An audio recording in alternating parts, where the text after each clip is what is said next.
मतलब इसको साधारण मत समझना कि आप ऐसे मौज मस्त, नहीं, खूब भजन करो।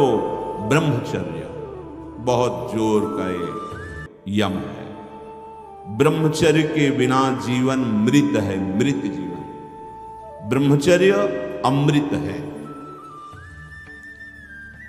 मन, वाणी, शरीर बड़ा भारी इनका साधना में योग है। अष्ट प्रकार के मैथुनों का सर्वथा त्यागी ही ब्रह्मचारी कहा जाता है। पूज्यपाद श्री उड़िया बाबा जी महाराज, मूर्तिमान ब्रह्म, ब्रह्मचर्य ही महान सामर्थ, परम पुरुषार्थ, भगवत प्राप्ति का प्रबल साधन है। परम सुख का, परम शांति का, परम स्मृति का, महान धृति का ये प्रधान साधन ब्रह्मचर्य है। जो इस साधन से हीन है वो मृत है, खुद देख ले। स्मृति काम नहीं, शरीर में विशेष रजोगुण का प्रभाव, भोग वासना से जलता हुआ हृदय, छल कपट, आगे चलकर शरीर पीड़ा से युक्त हो जाना, बुझा बुझा स्वभाव रहना, हृदय में एक विशेष चिंता, कल्पनात्मक भय, विषाद और पशुवत आचरण, ब्रह्मचर्यहीन जीवन। जो ब्रह्मचर्य धारण करना चाहे, भगवत मार्ग में जो चलते हैं उनके लिए तो है ही, पर जो भी परम सुख, परम आनंद और लोक में उन्नति, परलोक में परम पद, उसे ब्रह्मचर्य अवश्य धारण करना चाहिए। वैरागी के लिए नैष्ठिक ब्रह्मचर्य, आजीवन ब्रह्मचर्य। प्रवृत्ति गृहस्थ मार्ग के लिए संयम पूर्वक ब्रह्मचर्य का बर्ताव करना। जब तक पाणी ग्रहण संस्कार ना हो तब तक ब्रह्मचर्य अवश्य रहो। यदि उस समय तक ब्रह्मचर्य नहीं रहते तो तुम गृहस्थी को ठीक से नहीं चला पाओगे, वास्तविक अच्छे गृहस्थ नहीं बन सकते हो। जो तुम्हारी गृहस्थ की वृत्तियां हैं उनमें तुम सफल नहीं हो पाओगे। व्यभिचार व्यक्ति का सर्वनाश कर देता है। 20 वर्ष या 22 वर्ष की अवस्था तक तो सबको, जो भी बच्चे हैं उनको शिक्षा देनी चाहिए, ब्रह्मचर्य का ही पालन करें। बहुत सुंदर खेती गेहूं की लहलहाती हुई है, और देहाती भाषा में उसे गलेत कहते हैं। गलेत मतलब बाली निकलने को है। अब काट लो आप, एक दाना नहीं मिलेगा, और थोड़ा रुक जाओ धैर्य पूर्वक, बाली आ जाने दो, उसमें दाना पड़ने दो और दाना पक जाने दो, तो 1 बीघा खेत में 40 मन गेहूं होगा।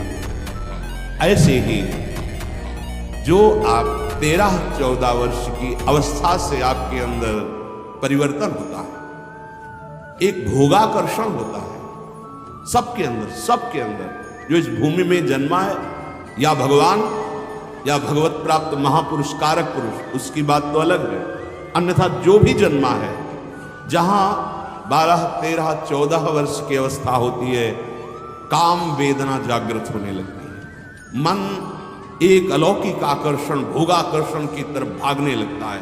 एक चाह होती, कोई हमारा ऐसा दोस्त हो, कोई हमारा ऐसा प्यारा हो जिसको हम अपना जीवन समर्पित करें। ऐसा होता है, एक माया का ऐसा आकर्षण होता है। इसीलिए वो पूर्व में गुरुकुल भेजा जाता था, बिल्कुल भोग विलासता से दूर, एकांत में महान ब्रह्म ऋषियों के शासन में, चाहे वो राजकुमार हो चाहे गृहस्थ बालक हो, एक ही संगत में बैठाल कर अध्यात्म विद्या के द्वारा, नियम संयम यम के द्वारा उन्हें पूर्ण किया जाता था।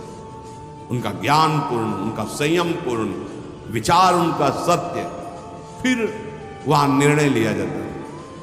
अब मैं आजीवन नैष्ठिक ब्रह्मचारी रहकर संन्यास लूंगा, अब मैं गृहस्थ में जाऊंगा। दोनों की पद्धतियां थी। गुरुजनों को संतुष्ट करके एक विरक्त मार्ग में चले जाते, गृहस्थ मार्ग में। जो गृहस्थ मार्ग में जाते, पाणी ग्रहण हुआ, उसमें भी गुरुकुल में रहकर शिक्षा मिली है, कब, कैसे, किस विधान से हमें ब्रह्मचर्य का गृहस्थ में प्रयोग करना है। ऐसा नहीं कि मनमानी व्यभिचार प्रवृत्ति। यहां तो अब ऐसे आचरणों की बढ़ोतरी हो रही जहां शास्त्र, संयम, गुरुजनों की आज्ञा, इनका तो कोई महत्व ही नहीं रह गया है।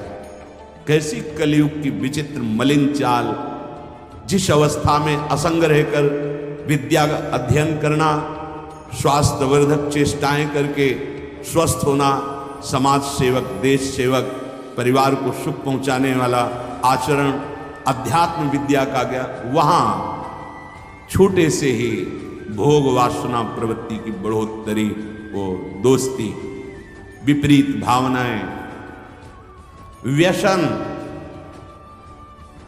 समलो भाई, सबसे हाथ जोड़ के कह रहा हूं, बहुत कीमती आपका जीवन है, जिस जीवन को छोटे छोटे बच्चे गांजा, भांग, अफीम, ड्रग्स, चरस, ये क्या हो रहा है? अभी आपकी 20-22 वर्ष की अवस्था है, आप व्यसन में आसक्त हो गए, आप व्यभिचार में आसक्त हो गए, तो किस बुद्धि से आप देश सेवा करेंगे? किस बुद्धि से आप अपना उद्धार या अपने परिवार को सुख पहुंचाएंगे? ब्रह्मचर्य जीवन है, ब्रह्मचर्य जीवन है, ब्रह्मचर्यहीन जीवन मृत्यु है। पूज्यपाद सिउड़िया बाबा जी, साक्षात ब्रह्म। जिसको ब्रह्मचर्य धारण करना है, ध्यान देकर सुनिए, सबसे पहला कार्य उसकी दिनचर्या में, चाहे बच्चा हो, चाहे जवान हो, या जो कोई भी हो, सूर्य उदय के पहले रात्रि के चौथे प्रहर में ही जाग जाना चाहिए। अपने तो अर्धरात्रि के बाद ही जाग जाते हैं। चौथे पहर में प्रातः 4 बजे बिल्कुल जग जाना चाहिए। और जो 8-10 बजे तक सोता है, वो कोई भी हो, ब्रह्मचारी रह ही नहीं सकता, ब्रह्मचर्य रह ही नहीं सकता। वो स्वप्न दोष का शिकार होगा, वो नाना प्रकार की कुचेष्टाओं का शिकार होगा, पक्का।